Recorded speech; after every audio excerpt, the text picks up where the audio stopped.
Éloge de l'ennui. L'ennui, c'est prendre du temps pour soi, réfléchir à ce qui nous entoure, se remémorer nos bons souvenirs. Il arrive souvent de s'ennuyer, au début.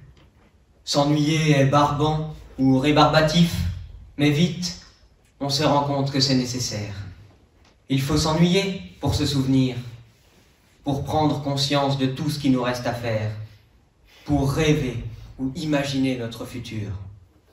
Parfois, l'ennui nous inquiète, car il nous met face à la charge de travail restante. Mais il nous permet aussi de prioriser et de prendre du recul pour apprécier ce que nous avons déjà accompli. Chaque personne s'ennuie un nombre incalculable de fois. C'est inévitable, tout le monde y passe. Et c'est quand on essaie d'y échapper que l'on découvre de nouvelles choses, comme de nouvelles passions, ou même un talent insoupçonné.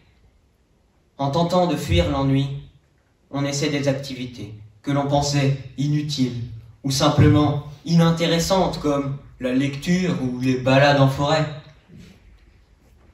Quand on s'ennuie, on réalise que l'on n'est pas pressé, que l'on a du temps pour se ressourcer et voir à quel point notre vie est géniale. L'ennui nous permet de comprendre, de réfléchir ou au contraire, de relâcher un peu la pression du quotidien.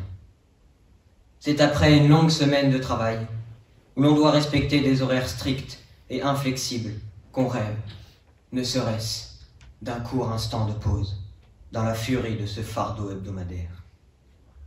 L'ennui est source de bonnes idées et de découvertes. Prenons l'exemple de ce cher Newton. C'est lors d'un moment d'ennui, où il était assis sous un arbre, qu'une pomme est tombée. Et on connaît tous la suite. Grâce à ce moment d'ennui, il a formulé la loi de la gravité. Et oui, l'ennui est source d'inspiration. Et je compte bien m'ennuyer quelquefois. Lâcher ce téléphone portable qui me sollicite sans cesse, en me faisant croire qu'il me détend, pour m'accorder cette pause réflexive, qui me permettra peut-être, qui sait, de devenir un génie.